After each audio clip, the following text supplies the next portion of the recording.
the anti-vaccine mandate protests happening here in Canada now, reigniting concerns about misinformation. So how did we get here, and what can we do to separate fact and fiction? To discuss, we welcome to CP24 tonight Craig Silverman, reporter for Publica. Thanks so much for being here, Craig. A really important topic. So we'll start with what kind of misinformation is fueling this protest? What are people really misinformed about? Well, I think there's a few key areas here. One, as you mentioned, there is some misinformation around vaccines. I mean, if you look at some of the signs of some of the people participating in the protest, not everyone, but some of the signs said things like vaccines equal genocide. One I saw had a picture of a needle and kill shot in reference to the vaccines. And so there are certainly people participating in this protest who believe that not only vaccines may not be effective, but they seem to think that they are actually killing people. And that obviously is completely false. The vaccines have been, given to huge amounts of people around the world. The side effects are very, very small, and they are safe and effective. And this has been shown on a huge scale around the world of people getting these vaccines. And so there is an element of that sort of anti-vax and vaccine misinformation. And then I think also there's a little bit of some falsehoods around, the core element of the protest itself of perhaps blaming Trudeau for all of the mandates. Now, Trudeau has put in some mandates. He put in the mandate around truckers crossing the border to have a vaccine. He put in mandates around airports, but he does not control the mandates related to restaurants and things that are done at a provincial level. So I think there may be some people who seem to think Trudeau is behind all of them. And then, we've also seen some MPs, conservative MPs, share some false claims. One claimed that the Prime Minister's office photographer was snapping photos among people in the protest. That wasn't true. Another MP tweeted a photo of, they used a stock image of empty shelves in a British grocery store saying, empty Canadian grocery store shelves could become a larger problem. And that wasn't a photo of a Canadian grocery store. So whichever side of this you're on, I think most people can agree there is some level of concern about division in this country. How did we get here?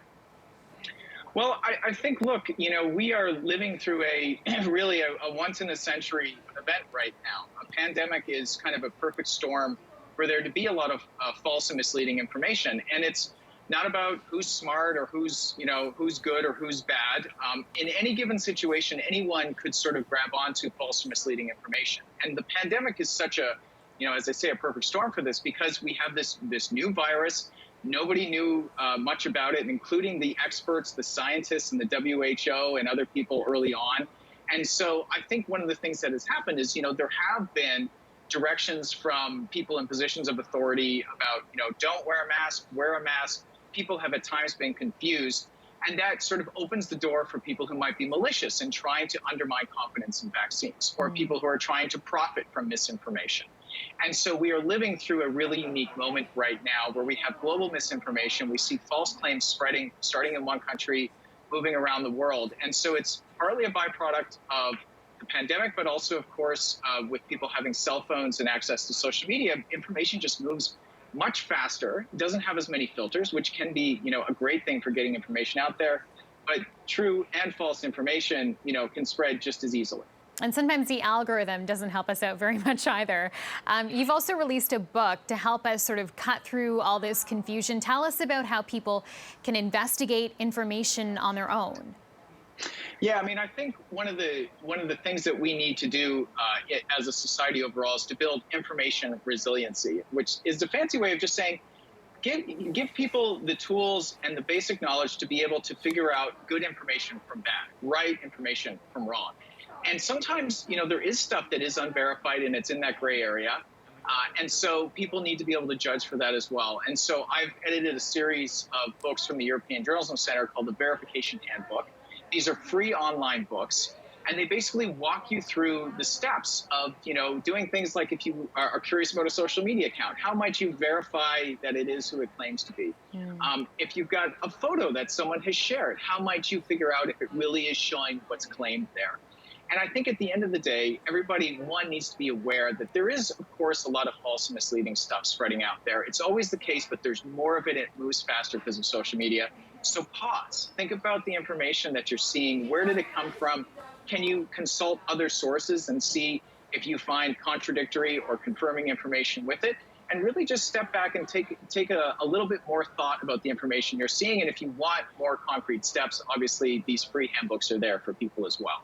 Before we leave you, Craig, just want to ask you about this narrative of anti-vaxxers. I think a lot of people tend to group all anti-vaxxers into the same category. And the Prime Minister said earlier this week, if those in, quote, tinfoil hats choose to reject science, they have to live with the consequences. Are we taking the right approach to misinformation? Look, the element of shaming people and mocking people is, I think, one thing that people have hit on in Trudeau's comments and push back on that. And what we should start with is a position of empathy. There are people who are, yes, dedicated anti-vaxxers who have been swept up in conspiracy theories, but I think we can still have a sense of empathy for them. You know, they may be suffering through crises in their personal life that has led them to try to grab onto something like that. But there are also a lot of people out there who are vaccine hesitant. Now, it's a small percentage in Canada because we're a fairly highly vaccinated nation, but those people are people who maybe need a bit more information, a bit more support from those around them. And so I don't think we should be tarring people as pure conspiracy theorists if they have some vaccine hesitancy. And for folks who really have gone over, into the depths of conspiracy theory, it's support from people around them that's going to help bring them back, not shaming.